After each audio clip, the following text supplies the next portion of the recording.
Arkadaşlar merhabalar. Yapmış olduğum çantanın sapını sizlerle paylaşacağım.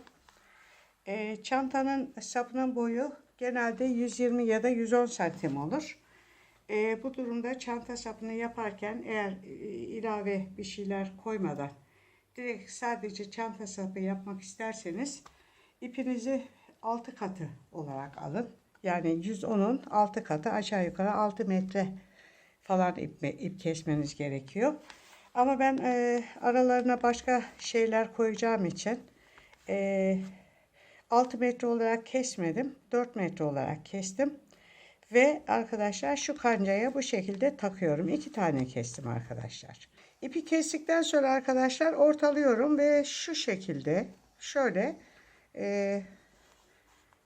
kancama takıyorum. Şöyle. Evet, şu şekilde iğneliyorum. Sabitliyorum. Şimdi arkadaşlar önce bir örümcek düğüm yapacağım buraya.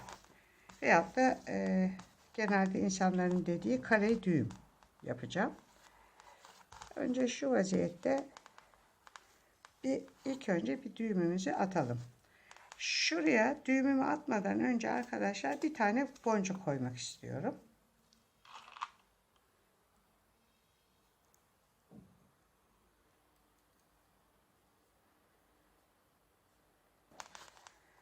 Şöyle. İlkini yaptım. İkincide de yine sağ elimin olduğu taraftakini L harfi haline getirdim. D harfi üstte.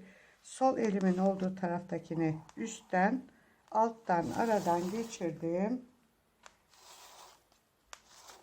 Ve şuraya şöyle sıkıştırdım.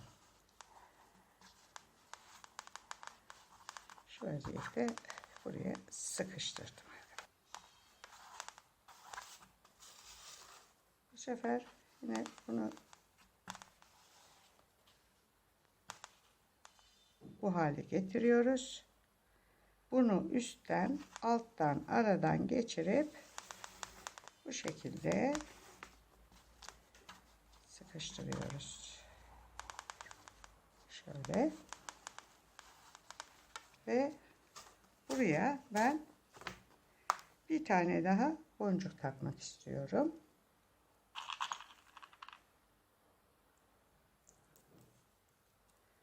Evet.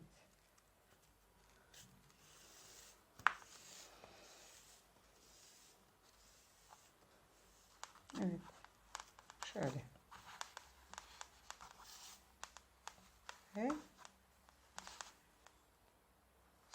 sağ elimin olduğu taraftakini D harfi haline getirdim. Sol elimi üstten, alttan, aradan geçirdim. Şu şekilde attım.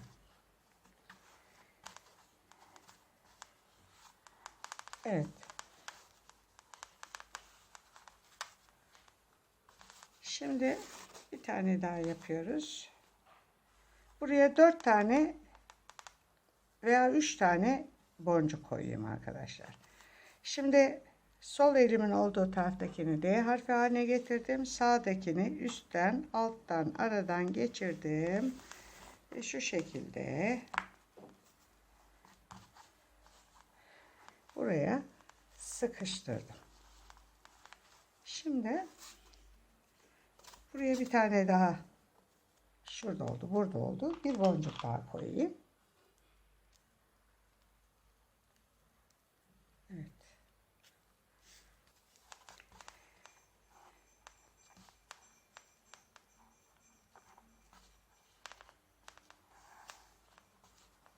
Bakın. Boncuğumu taktım. Şimdi sağ elimin olduğu taraftakini D harfi haline getirdim. Sağdakini üstten, alttan, aradan geçirdim ve buraya sıkıştırdım. Evet.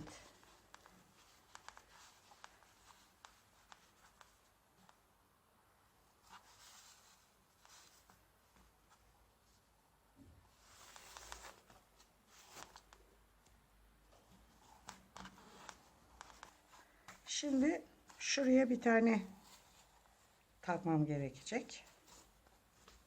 Boncuk. Araya başka bir model koyayım istedim arkadaşlar ama olmadı. İp çok kalın. Güzel düşmedi. Şu kısımlara birer baklava dilimi koyayım istedim ama ipim çok kalın olduğu için sadece bu kare düğümle bu bile çanta sapını yapıp gideceğim arkadaşlar. Başka türlü olmayacak. Şimdi ben bu boncukları kaçar tane koyacağım bilmiyorum. Bakacağız. Şöyle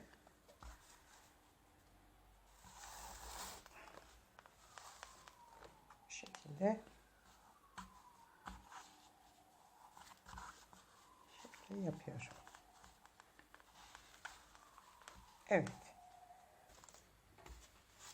4 tane boncuk taktım. Bu kadarcık boncuk bu çantanın sapı için yeterli. Artık bundan sonra arkadaşlar diğer başa kadar dümdüz örerek devam edip gideceğim. Ne yapıyordum? Şöyle sol elimin olduğu taraftakini D harfi haline getiriyorum. Sağdakini üstten, alttan, aradan geçirip yukarıya sıkıştırıyorum. Şöyle. Bu sefer bu tarafı sağ elimin olduğu taraftakini D harfi haline getirdim. Soldakini üstten, alttan, aradan geçirdim ve şu yukarıya sıkıştırdım. Evet. Bakın. Şöyle oldu. Bu şekilde arkadaşlar diğer başa kadar bunu devam edeceğim.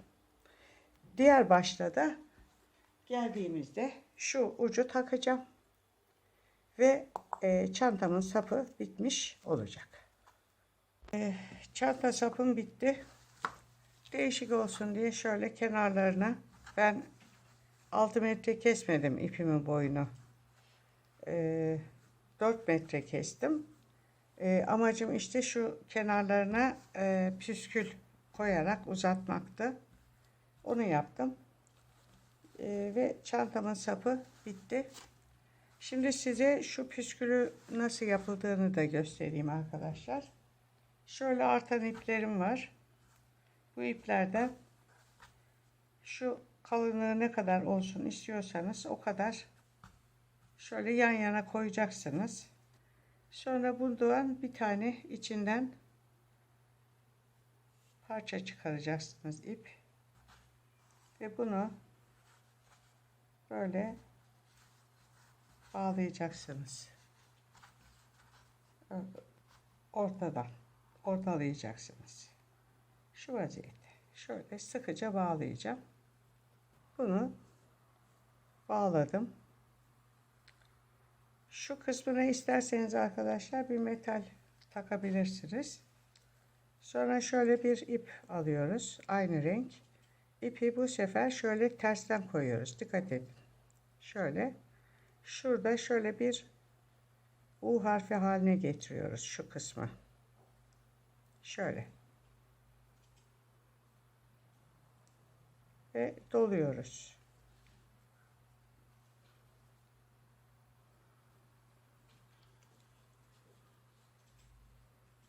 Sıkıca doluyoruz arkadaşlar burayı.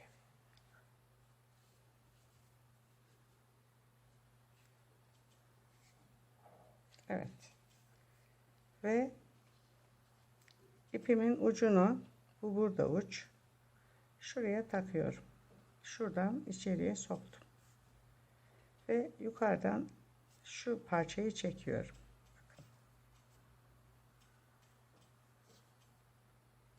Bakın içeriye girdi, gördünüz mü? Şurada. Şu parçayı kesiyoruz.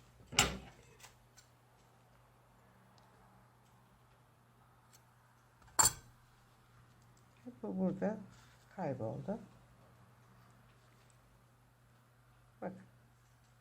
Şimdi bunun boyunu kesiyorum. Püskülüm oldu. Bunları çekeceğiz şöyle tek tek.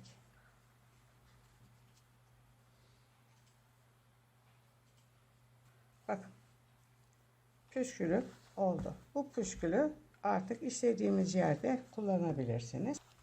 Evet arkadaşlar, çantamın sapının yapımı burada sona erdi. Videomu beğenmeyi, kanalıma abone olmayı unutmazsanız sevinirim. Bundan sonraki videolarda görüşmek üzere. Hoşça kalın.